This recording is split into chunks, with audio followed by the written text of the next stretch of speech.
Hello everyone, this is Alexa Piper, author of Romance with lots of banter and found family vibes. So today we are talking about vampires and werewolves. The other day I had a poll open in my community over on Ream, and it was, which do you like better, vampires or werewolves? And vampires won in that poll, but not by much. It wasn't very. I think it was 60% vampires, 40% werewolves, and so yeah, a lot of people I guess like both. Could see that in the comments. A lot of people were complaining it was a difficult decision to make, and I wanted to sort of give you my take on why I like both, because I too like both. It's difficult being a paranormal romance writer and not liking both vampires and werewolves. I think it's very few of us. I could be totally wrong, but I think very few of us are exclusively drawn to either one or the other. And I could be wrong. I don't research this stuff. It's just me. It's just me talking. Okay, so vampires versus werewolves. I will say that in my heart of hearts, I have a very soft spot for vampires.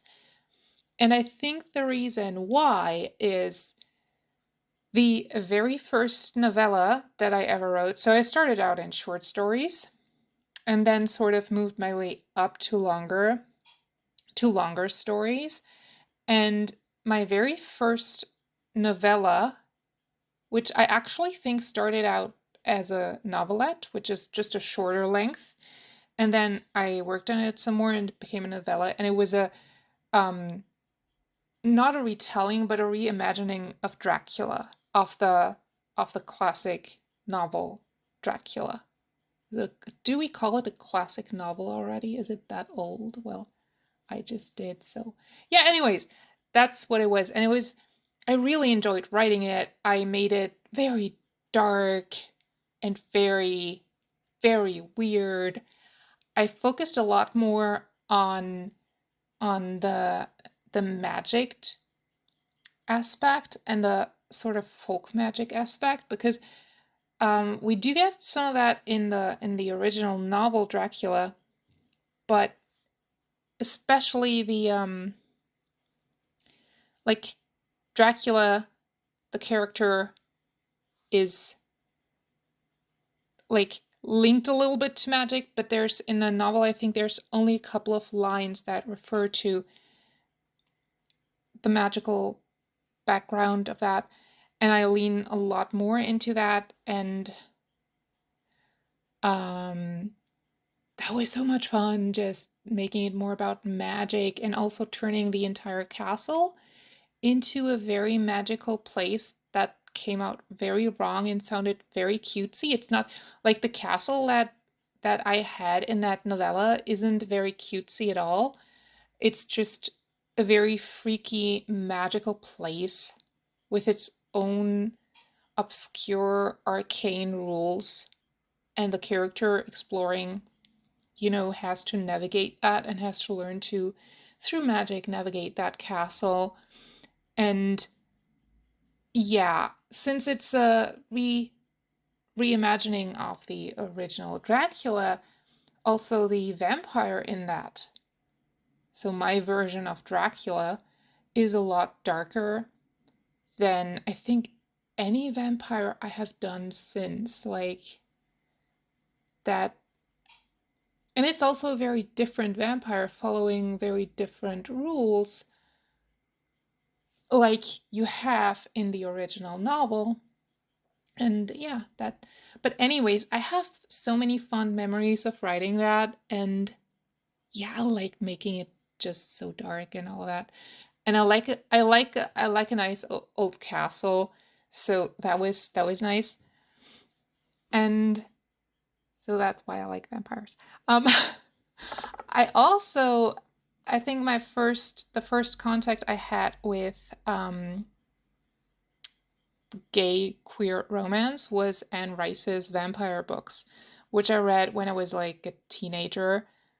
Like very early on, I read those novels, and they may not be explicit romance novels, but the undertones are definitely there, and I devoured these books, and then went from there to the Mayfair Witches. Uh, is it Chronicles of the? Anyways, I went from the vampire books to the witches books in Anne Rice's universe, and I loved them, devoured all of them, and yeah, they were so good, and definitely, I feel like it was definitely formative reading for me, um, those books, and yeah, I like a vampire. However, I will say that I also am fond of the werewolf, like a lot of the people in my Ream community are, because who doesn't like a nice werewolf? However, I will say I don't like. So there's a lot of types of werewolves, but basically you get types that are aware when they turn into a wolf and have their reasoning faculties and their human thoughts in the wolf form as well. And then there's the type of werewolf that is completely animal when they turn. Sort of a Dr. Jekyll, Mr. Hyde situation there. And that I don't like. So I like my werewolves fully conscious, if you will, fully aware, and able to think and reason, while there are wolves. Just basically a different species. I think this idea of the Jekyll Hyde type of werewolf was something that was, I mean, again, I don't research this stuff, but I think it's something that comes from the idea of being infected with sort of the werewolf bite and then this taking you over. I don't know how that narrative fits into the wider culture there, but maybe that's where that comes from, this unknown, this fear of that, or maybe it just comes from rabies, which was a scary disease. Sure. um but yeah, I do like a nice werewolf, ideally one who comes with a pack. I will say that I haven't really written a werewolf with a pack. I do have, like, it's not that I've never written, it's just that I've never published that. I'm still, I do have a situation where there's a pack involved, involved, sorry. Um, yeah, I like that because I like family. I like having a pack that is supportive in the best of ways and just around. So far, I do have more vampires than I have werewolves, so that's a thing. Um, and oh, one other thing that I find very interesting. I just said I don't like the sort of werewolf that goes totally, where the human side goes totally unconscious when they are a wolf. I do like the idea of the loup-garou, the French, which is the French term for werewolf, but uh, it goes back to the story. Was it La Bête du Gévaudan? Excuse my French. So it's this French werewolf story that also was turned into a movie. And if you don't know that, it really doesn't matter. It's just the loup-garou is, personally, in my opinion, uh, a creature that is more suited, although it's just the French word for werewolf, but I like making them their own creature and turning them into a little more creature-like, a little more monstrous, a little more violent, at least so far in what I've written. That might well change. it's just an interesting dichotomy, I think, where you have, on the one hand, this werewolf who is completely born a werewolf and just a different kind of supernatural creature, and then you have also a shapeshifter who is a lot more aggressive, a lot more violent.